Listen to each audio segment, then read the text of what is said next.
Ayan, lalagay tayo ng headlight sa Rusi SS110. Kawasaki Fury style.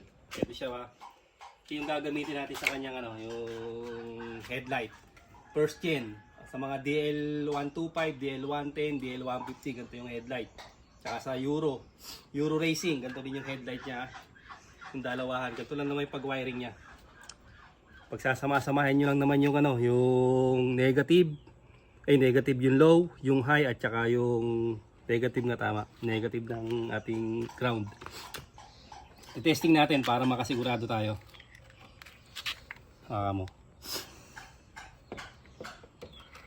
Lagay natin sa ground ng negative, minus sign, tapos sa plus sign naman yung positive.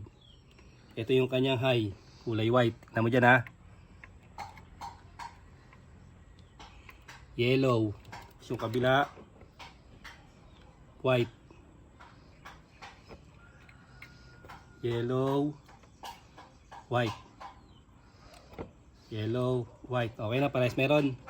Okay, pares na meron na. Ibig sabihin, okay na yung natin. Okay na tayo sa headlight. Dito tayo ngayon, ang SS110 na Fury style ng Rusi. Stator drive pa to. Pagka binuksan yung makina, saka pa lang siya iilaw. Ngayon ang gagawin natin dito, iano na natin siya, iba-battery operated na kagad natin siya. Dito tayo pupunta sa kanyang regulator charger. Ito. May makikita kayo dito na kulay red na may lining na white. Ito siya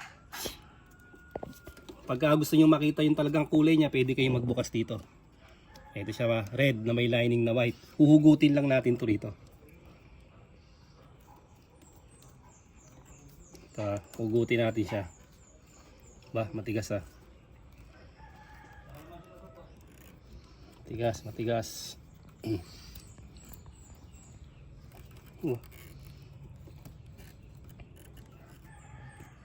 Hugutin natin tong, yun. Tapos etong papuntang charger, hindi na natin gagalawin yan. Floated na yan. Eto. I-connect natin to sa accessory wire para maging battery operated siya. Duduktok tayo ng wire dito. Pwede kayong kumuha sa pwedeng kumuha sa may brake light switch. Ito siya Kasi ito, stator drive. Kung hindi nakabukas, hindi igagana yung ilaw. Tapos pupunta tayo sa flasher relay sa kabila.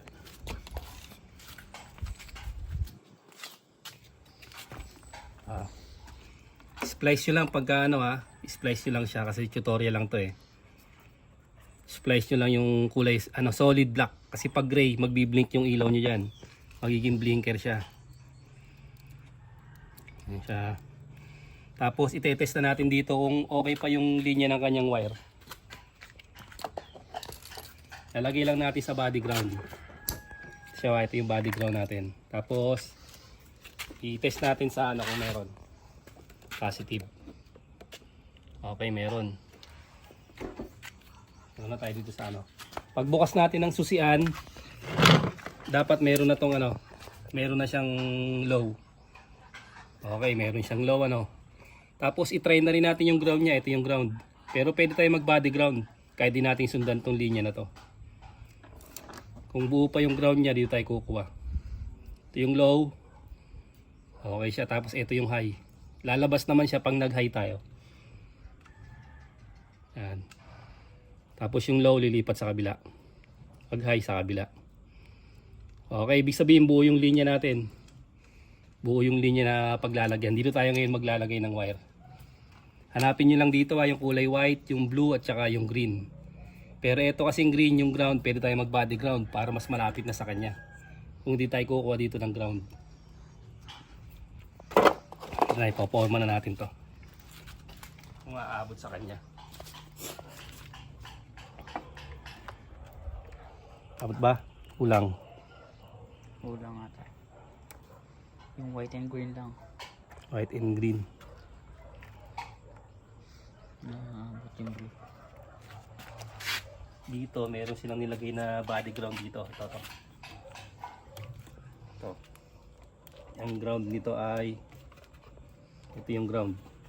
Yung green tsaka yung ano niya, yung yellow. Yan ang ground. Okay natin.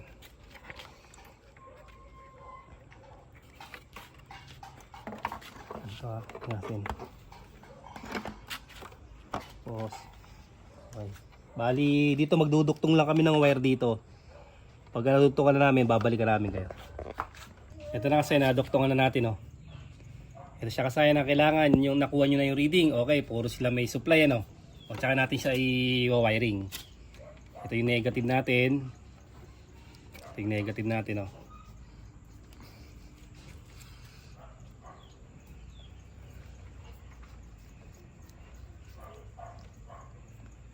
Tapos yung ano natin, high and low.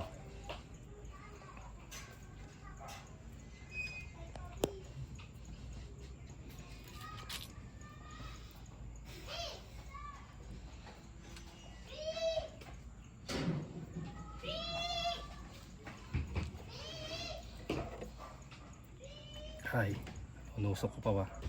Siya kasayan ha. Natin, baka madikit ha, huwag kong didikit.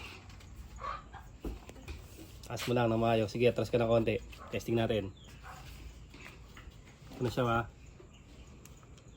Siya kasayan o. Low, high. Ano to, ginamit natin dito ay tri-led. Ayan siya. White yellow, tapos yellow. Ayan siya. Ito yung unang gagawin nyo kasi kung buo pa itong ano ha, kung buo pa yung switch natin. Yan, buo pa siya ha, high, low. Ano. Dahil buo pa siya, dito tayo, ito yung gagawin nating wiring. Ngayon halimbawa sira na siya, ito naman yung isang wiring natin. Ito yung unang wiring natin ha, at na-troubleshoot naman natin siya na buo. Kasi pag nag-i-enlo tayo sa test light, gumagana siya. Kung wala kayong test light, gamit lang kayo ng mga ilaw nyo dyan. Kahit anong ilaw, Eagle Eye, 12 eyes LED, signal light, pinagpalitan ng signal light, yun ang gagamitin yung pang test para malaman nyo kung buo yung linya. Tapos ito kasi naka battery operated na to ha. Pag nagbuo naman kayo ng pangalawang linya, automatic battery operated naman yun. Ito hindi natin to gagamitin ha. Ito tayo ngayon. Magagawa tayo ng 3-way switch. Ito yung 3-way switch natin ha. Tapos kukunin natin yung common. Ito yung common natin, yung kulay red. Kasi pag nakuha natin yung red, lalabas yung high and low. Ito siya. Maghahanap naman tayo dito ng accessory wire. Solid black. Gagana lang siya pagka bukas yung susian. Body ground. Tapos on natin yung susi. Solid black yung hahanapin natin. Ito may nakita tayong solid black ha.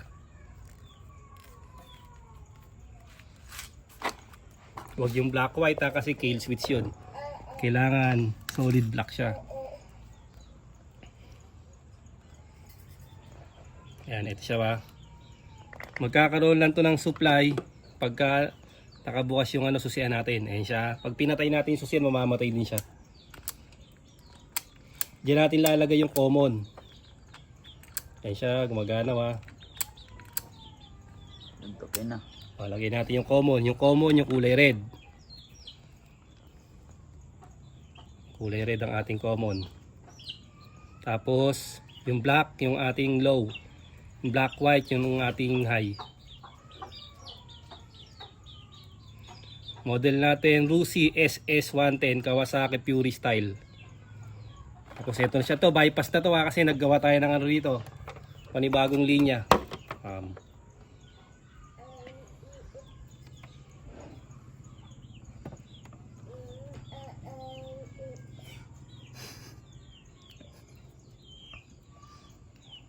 Ito na siya ba.